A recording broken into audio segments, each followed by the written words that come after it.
અમદાવાદ ગ્રામ્ય એલસીબીની ટીમે મોટરસાઇકલ ચોરીના 6 ગુનાનો ભેદ ઉકેલી આરોપીઓને દબોચી લીધા છે,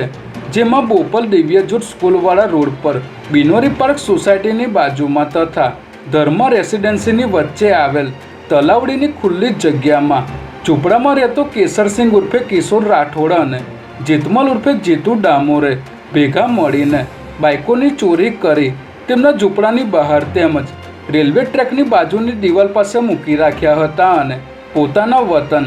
રાજસ્થાન મોકલવાની ફિરાકમાં હતા, ત્યારે બાતમીના આધારે અમદાવાદ ગ્રામ્ય એલસીબીના પીએસઆઈ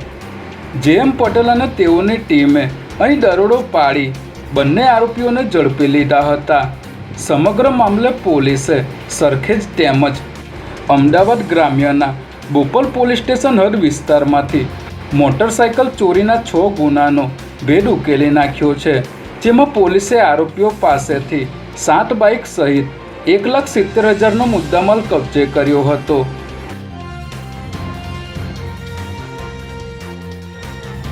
ગુજરાત એટીએસે કચ્છ બોર્ડરથી જાસૂસીની શંકામાં મલ્ટીપર્પઝ હેલ્થ વર્કર સહદેવસિંહ ગોહિલની ધરપકડ કરી છે, જેમાં આદિત્ય ભારદ્વાજ નામની છોકરી